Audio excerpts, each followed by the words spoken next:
The sun poured into our cozy kitchen, reflecting off the well-used countertops and worn-out wooden table. Jake and I sat across from each other, absorbed in our morning routines. I thumbed through a cookbook, trying to find new recipes for the upcoming week, while Jake caught up on the latest news, newspaper sprawled in front of him.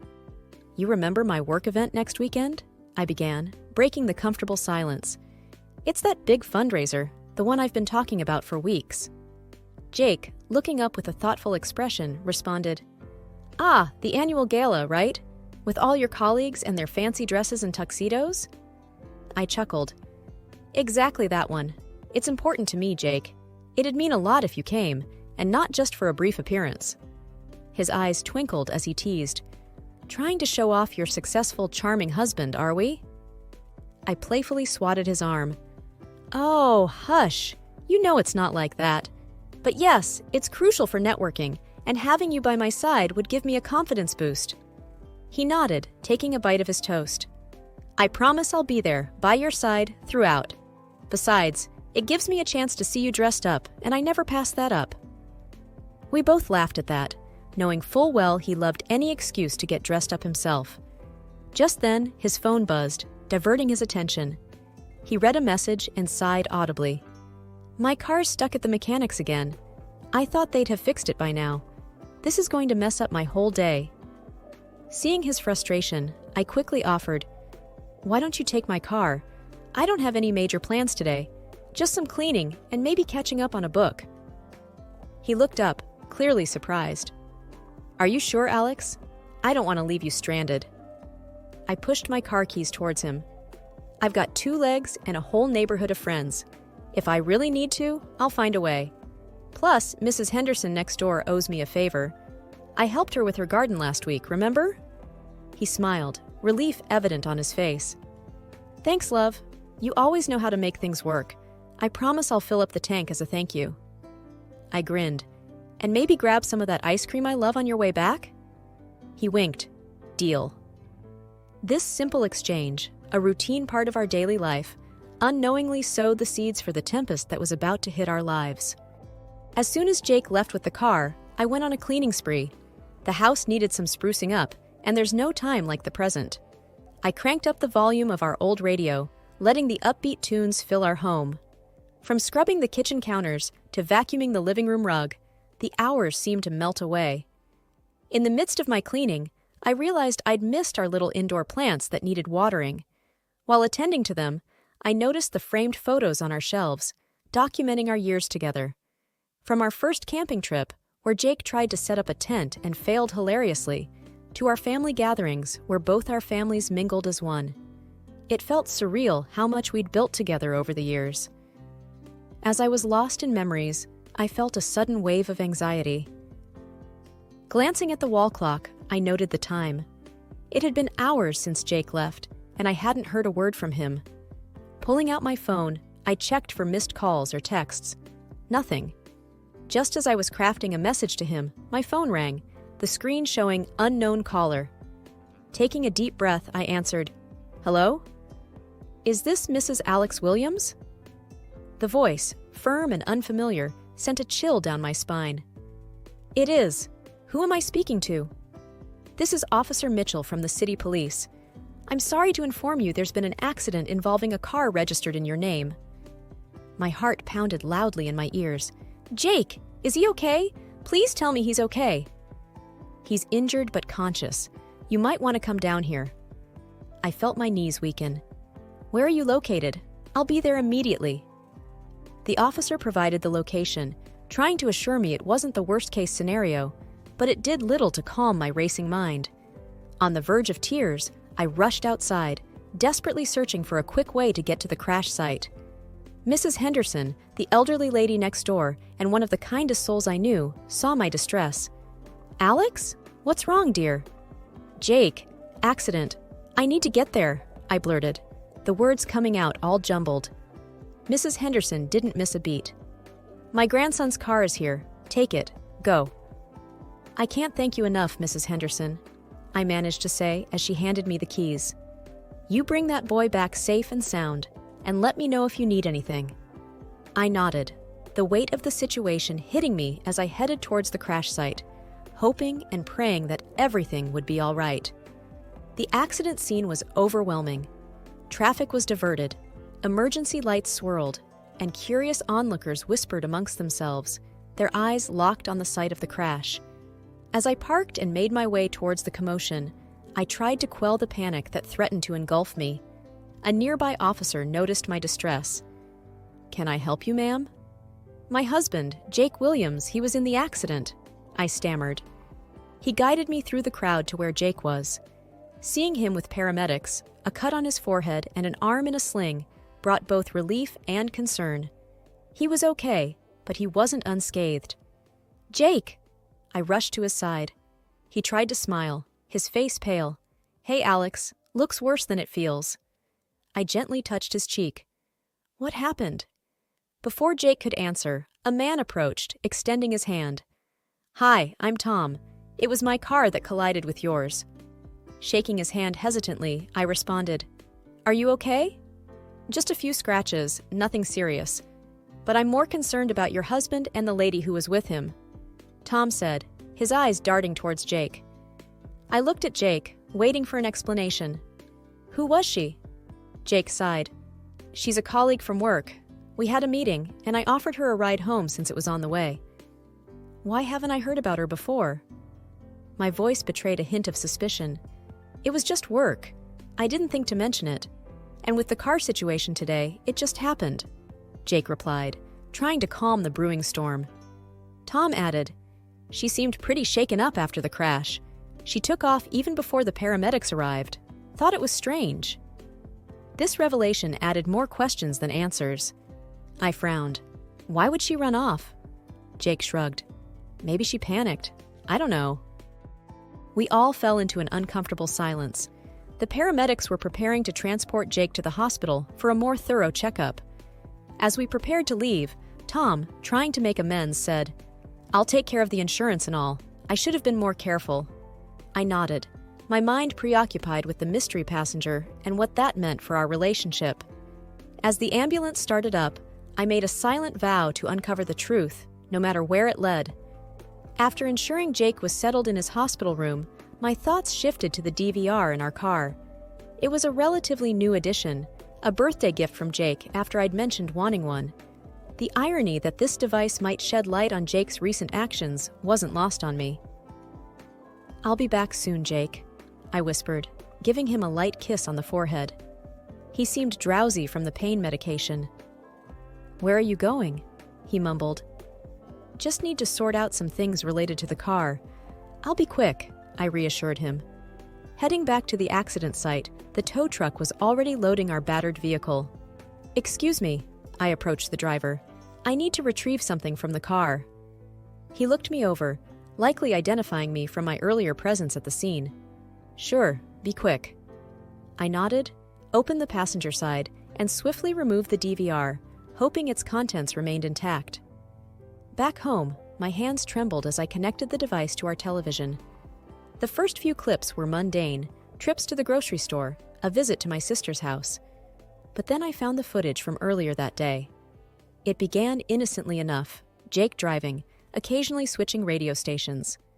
Then a woman entered the frame. Even from the side profile, I recognized her. It was Melissa, a co-worker Jake had occasionally mentioned. Their conversation was casual at first. They discussed a project they were collaborating on, some office gossip. But as the journey continued, their chat became more personal. They laughed at shared memories, and Melissa reminisced about a fun night a few weeks ago. My heart sank further when the crash happened on the screen. I watched as Melissa, in a moment of panic, hugged Jake tightly and then planted a fleeting kiss on his lips before escaping from the scene.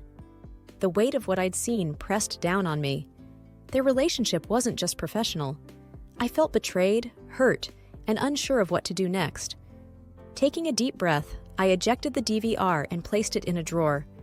Whether it was evidence of infidelity or just a friendly bond taken out of context, I needed to confront Jake. But for now, I needed some time alone to process everything. The sun shone a bit brighter the next morning, but its warm rays did little to alleviate the storm inside my heart. With every passing second, the DVR footage played in my mind over and over. But I wasn't going to suffer in silence. It was time everyone knew about Jake's deceit, especially those who believed in our perfect union. I started with Lucy, my oldest and dearest friend. Our history stretched back to our school days, long before Jake entered the picture. "Lucy," I began as soon as she picked up, "I'm having a get-together at our place tonight. Jake's coming home from the hospital." She sensed the unease in my voice. "Alex, what's wrong? Why the sudden party?" "Just come over," I urged. "There's something you need to see." Next, I phoned Jake's family. His mother, always so warm towards me, was delighted. "That's a wonderful idea, dear. We've all been so worried." I could hear Jake's father in the background. "Make sure there's beer," he shouted jovially. Even Michelle, Jake's overbearing sister, was pleased. "It's about time you did something right for my brother," she remarked snidely. Throughout the day, I busied myself with preparations. There was food to be cooked, wine to be chilled, and a living room to be rearranged for the night's entertainment. By the time guests began arriving, our home was filled with the tantalizing aroma of roasted chicken and baked goods. Jake, having been discharged earlier, walked in to find our house bustling with activity.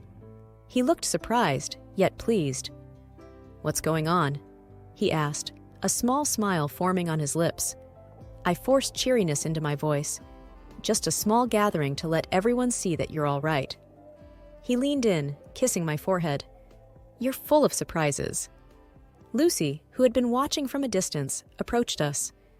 "Glad to see you up and about, Jake," she said, though her eyes were questioning as they met mine. The evening progressed, filled with light-hearted banter and the clinking of glasses. Michelle was, predictably, the loudest, sharing stories of Jake's childhood, much to his embarrassment. The laughter and chatter provided a stark contrast to the turmoil inside me. As dinner ended and people moved to the living room, I knew the moment had come. "I've got something to show everyone," I announced, holding the DVR remote. Jake looked puzzled. "What's this about, Alex?" I pressed play without answering. The room fell silent, save for the video's audio. As the scene with Melissa played out, gasps filled the room. Jake's face turned ashen, realizing what was happening. As the video ended, Lucy broke the silence. "Alex, what was that?" Jake, flustered, tried to interject. "It's not what you think." The room was abuzz with whispers, and all eyes were on the two of us. The stage was set for Jake to finally explain himself. The weight of the truth descended heavily on the room, muffling the chatter that had once filled it with joyful noise. Stunned faces looked from the now silent screen to Jake, their expressions ranging from shock to disappointment. Lucy, forever the anchor in my life, was the first to voice her confusion, her eyes darting between Jake and me. "Alex, why would you show this? What's happening?" Jake, sensing the rising tide of questions and accusations, tried to take control of the narrative. "Listen, everyone, it's not what it seems. Melissa just needed a ride. The hug, the kiss, it was just in the heat of the moment after the crash." Michelle, eyebrows furrowed and usually so critical of me, looked distraught. "Jake, you're not making sense. First the rumors, and now this? Why would she even be with you in the first place?" He looked down, searching for words. "It was a work thing. We got close. But it wasn't serious. It was just a one-time thing." Jake's mother, Mrs. Anderson, a pillar of grace and kindness, looked shattered. "Oh, Jacob," she murmured, her voice tinged with disbelief. "This isn't like you. You and Alex, you were the ideal couple." His father, Mr. Anderson, a man of few words, had a deep frown etched on his face. "Son, you need to explain everything. This isn't just about you two anymore. It's about the family." Sarah, Jake's younger cousin, who had idolized him, looked close to tears. "Jake, why? Alex has been nothing but kind to all of us." Jake, increasingly desperate, replied, "I made a mistake. I don't know how it spiraled this far." Lucy tightened her grip on my hand. "Alex, I've known you both for years. You two were inseparable, the perfect team. Whatever this is, it needs to be dealt with." I took a deep breath. "I know, Lucy. I thought we were strong, that nothing could break us, but now, I don't know. Amid the murmurs and discussions, Michelle walked over, her demeanor softer. Alex, I'm so sorry for the way I've treated you, and to think my brother was doing this, I was wrong about you. The room was thick with a mix of empathy, regret, and unanswered questions. It was evident that our relationship had changed in the eyes of everyone, and the path ahead would be an uphill one. After the eventful evening, the house was filled with an uncomfortable silence. Some relatives had decided to leave, wanting to avoid any more drama, while others stayed, trying to offer comfort, or simply too shocked to move. I retreated to our bedroom, wanting some time to myself, but Lucy followed. She sat next to me on the bed, placing an arm around my shoulders. Alex, are you okay? I sighed deeply. I thought I was prepared for whatever came next, but seeing everyone's reactions, it just made it all too real. Lucy hesitated, then said, There's something else you should know. I looked at her, my heart racing. What? She took out her phone, opening Melissa's social media profile. There, in her recent uploads, was a picture of a hand with a very familiar watch. Lucy pointed. I noticed this earlier. It's Jake's watch, right? Tears welled up in my eyes. Yes, that's his watch. I gave it to him on our 5th anniversary. Lucy continued. This photo was taken in your bedroom, Alex. Look at the background. It's your dressing table. I was taken aback. How could he? Bringing her into our home, our sanctuary? It's a violation. There was a soft knock on the door. Michelle peeked in, her face pale. May I come in? I nodded, still trying to process everything. Michelle hesitated. I saw the photo Lucy's talking about. It's unmistakable. I'm so sorry, Alex. I had no idea Jake was capable of this. I replied, Neither did I. Michelle looked down. I spoke to him downstairs. He's remorseful, to say the least, but I told him he needs to come clean about everything. Lucy, ever the protective friend, asked, Do you want to confront him? I took a deep breath. Yes, but not now. I need time to think, to process everything. Michelle nodded. Take all the time you need. Just know that I'm here for you. We all are. The weight of the entire situation hung heavily. My trust was shattered, but the support from those around me, especially from unexpected quarters, provided a small solace. The morning sun filtered through the sheer curtains, casting muted shadows across the ornate living room. Soft melodies from a forgotten radio played in the background, clashing dramatically with the tension that was almost palpable. I stood at the entrance for a moment, gathering my composure.